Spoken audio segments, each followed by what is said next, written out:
Assalamualaikum warahmatullahi wabarakatuh. Perkenalkan, nama saya Aulia Haza Gustika dari kelas 11 MIPA 1. Di sini saya akan menjelaskan tentang prinsip ekonomi syariat Islam. Prinsip ekonomi Islam. Adapun prinsip yang dapat diterapkan dalam kegiatan ekonomi Islam adalah asas atau dasar yang dipergunakan untuk mengatur atau menjalankan sistem perekonomian di dalam Islam. Hasilnya, ekonomi yang dilakukan oleh umat Islam sesuai dengan syariat Islam dan mampu membawa kesejahteraan serta keberkahan dalam kehidupan sehari-hari. Dapat disimpulkan, ekonomi Islam adalah upaya atau usaha untuk mengatur dan menjalankan roda perekonomian yang berasaskan pada nilai-nilai syariat Islam, diatur dalam Al-Quran, hadis, dan ijma. Kemudian, praktik ekonomi Islam yaitu segala bentuk aktivitas umat Islam yang berkaitan dengan kegiatan ekonomi seperti jual beli, sewa menyewa, utang piutang, syirkah, perbankan, dan jenis ekonomi lainnya. Kemudian, apa sih prinsip dan praktik ekonomi Islam? Prinsip dan praktik ekonomi Islam yang dijadikan acuan umat Islam dalam melakukan kegiatan ekonomi adalah yang pertama, hendaknya dilakukan dengan cara baik. Maksudnya, cara yang baik dalam upaya memperoleh rezeki sebagai bagian dari kegiatan ekonomi hendaklah dilakukan secara benar dan halal. Jangan sampai umat Islam terjerumus ke dalam kegiatan yang batil. Yang kedua adanya, hendaklah kegiatan ekonomi teradministrasi dengan tertib. Yang ketiga, dilakukan secara terencana dan profesional. Cara melakukannya adalah sebagai berikut. Yang pertama, mengutamakan faktor keahlian dalam mengelola ekonomi. Yang kedua, dilakukan dengan penuh amanah. Yang ketiga, dilakukan dengan penuh tanggung jawab. Dan yang terakhir, dilakukan secara adil. Macam-macam prinsip ekonomi Islam. Yang pertama, segala sumber daya termasuk ekonomi merupakan titipan Allah dan harus disyukuri. Jadi, semua rezeki tersebut harus diraih dan dimiliki oleh umat Islam melalui bekerja yang halal, sehingga rezeki sebagai hasil pekerja tersebut menjadi halal. Kemudian yang kedua, ada kegiatan ekonomi Islam dilakukan untuk memperoleh laba dunia dan akhirat. Ekonomi yang diperjuangkan oleh umat Islam harus mendatangkan keuntungan dunia dan akhirat. Artinya, harta tersebut dapat mendatangkan kebahagiaan dunia dan kebahagiaan akhirat. Yang ketiga, ajaran Islam mengakui kepemilikan ekonomi secara pribadi. Maksudnya, setiap orang secara pribadi berhak untuk bekerja secara halal dan berhak memiliki hasil kerja secara pribadi. Hak kepemilikan ekonomi secara pribadi merupakan bagian dari hak asasi manusia. Yang keempat, ekonomi Islam menolak sistem monopoli. Islam sangat melarang bagi umat Islam untuk memiliki harta secara monopoli. Sistem monopoli adalah sistem menguasai secara keseluruhan terhadap sumber dan jenis harta serta menimbunnya. Yang kelima, zakat wajib dikeluarkan oleh pemilik ekonomi setelah mencapai nisab. Umat Islam melalui usaha yang halal berhak memperoleh harta kekayaan yang sebanyak-banyaknya.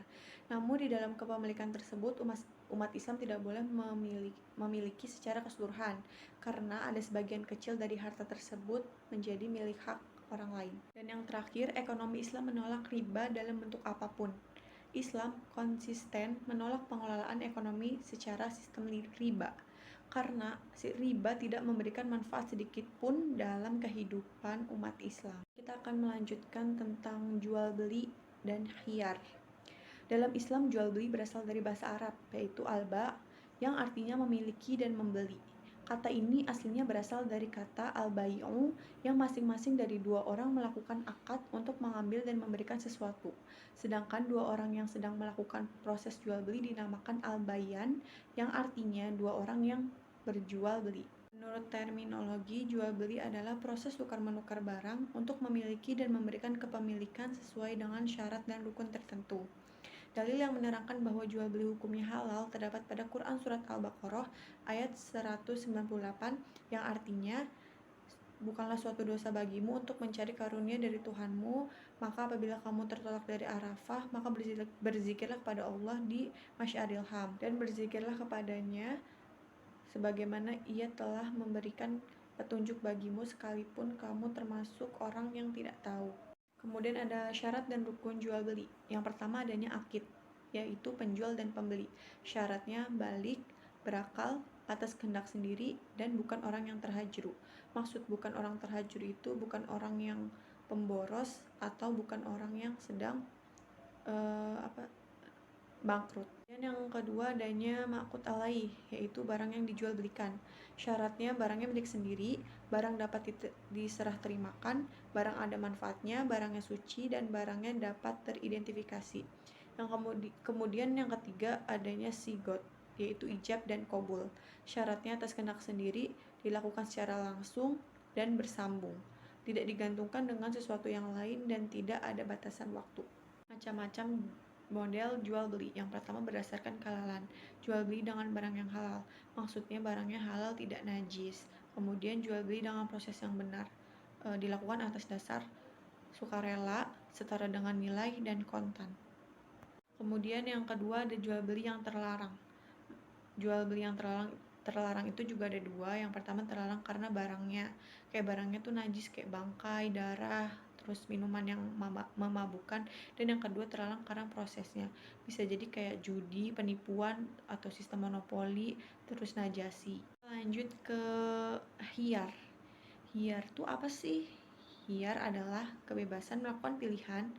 Dalam proses jual beli, khiyar berarti kebebasan para penjual dan para pembeli untuk memilih meneruskan atau membatalkan proses jual beli. Macam-macam khiyar. Yang pertama, khiyar majlis.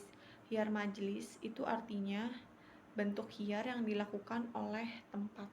Yang kedua yaitu khiyar syarat. Khiyar syarat itu bentuk khiyar yang ditentukan oleh syarat antara kedua belah pihak. Yang ketiga adalah khiyar aibi. Khiyar aibi itu ditentukan oleh ada tidaknya cacat suatu barang. Jadi kayak boleh dikembaliin kalau barang itu cacat. Musyarakah atau syirkah. Kerjasama sering disebut juga musyarakah. Istilah lain dari musyarakah adalah syirkah.